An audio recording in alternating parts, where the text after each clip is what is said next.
गर्मी का मौसम था। सूरज चमक रहा था। चारों तरफ हरियाली थी। फूल खिले हुए थे। एक चींटी बहुत मेहनत कर रही थी। वह दिन रात बिना रुके काम कर रही थी ताकि वह अपने परिवार के लिए पर्याप्त भोजन इकट्ठा कर सके। वह अपने बिल में खाने का सामान जमा कर रही थी। वह जानती थी कि सर्दी आने वाली है। सर्दियों में भोजन मिलना मुश्किल हो जाता है, इसलिए वह अभी से तैयारी कर रही थी। चींटी ने अपने दोस्तों के साथ मिलकर काम किया। वे सभी मिलकर भोजन इकट्ठा करते और उसे सुरक्षित स्थान पर रखते। चींटी का यह परिश्रम और समर्पण देखकर सभी प्रभावित थे।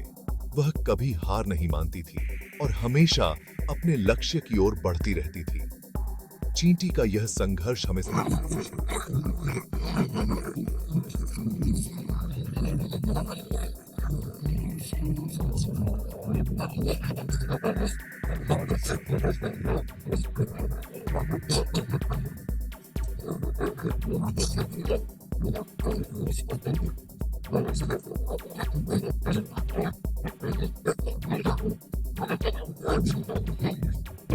और समर्पण से काम करें और अपने लक्ष्यों को प्राप्त करें।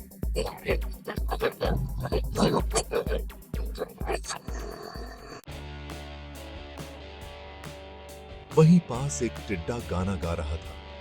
वह अपनी छोटी सी वायलिन बजा रहा था और पत्ते पर बैठकर गा रहा था। चारों ओर हरियाली थी और टिड्डा अपनी धुन में मस्त था। उसने चींटी को देखा और कहा, चींटी भाई, इतनी मेहनत क्यों करते हो? आओ मेरे साथ गाना गाओ। देखो जीवन कितना सुंदर है। मेहनत तो हमेशा चलती रहेगी, लेकिन कभी कभी हमें भी आराम करना चाहिए। आओ इस खूबसूरत दिन का आनंद लें। चींटी ने उसकी बात सुनी और थोड़ी देर के लिए रुक गई। उसने सोचा, शायद टिड्डा सही कह रहा है। टिड्डा ने फिर से अपनी वायलिन बजानी शुरू की और उसकी मधुर धुन ने पूरे मैदान को भर दिया। चींटी ने भी मुस्कुराते हुए उसकी धुन का आनंद लिया। धीरे धीरे गर्मी खत्म हुई। पत्ते पीले होने लगे। सर्दी आ गई। ठंडी हवा चलने लगी। टिड्डे के पास खाने को कुछ नहीं था। वह ठंड से कांप रहा था। उसने गर्मियों में समय बर्बाद किया और सर्दियों के लिए कुछ भी इकट्ठा नहीं किया। उसने चींटी से मदद मांगी। टिड्डा बहुत भूखा और कमजोर था। उसने चींटी से कहा, कृपया मेरी मदद करो, मैं भूख से मर रहा हूं। चींटी ने उसे थोड़ा खाना दिया। उसने कहा, मैंने गर्मियों में कड़ी मेहनत की और खाना इकट्ठा किया। तुमने उस समय क्या किया? टिड्डे ने जवाब दिया, मैंने गाना गाया और मस्ती की। चींटी ने कहा, अब तुम देख सकते हो कि मेहनत का फल कितना महत्वपूर्ण है। अगली बार समय का सदुपयोग करना सीखो।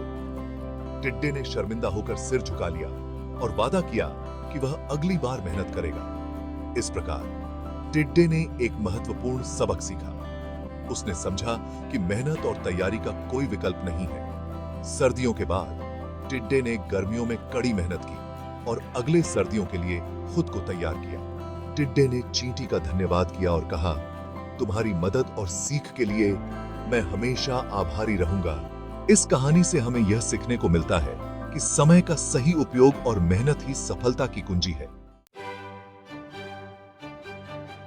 टिड्डे को अपनी गलती का एहसास हुआ। उसने मेहनत का महत्व समझा। मेहनत का फल हमेशा मीठा होता है।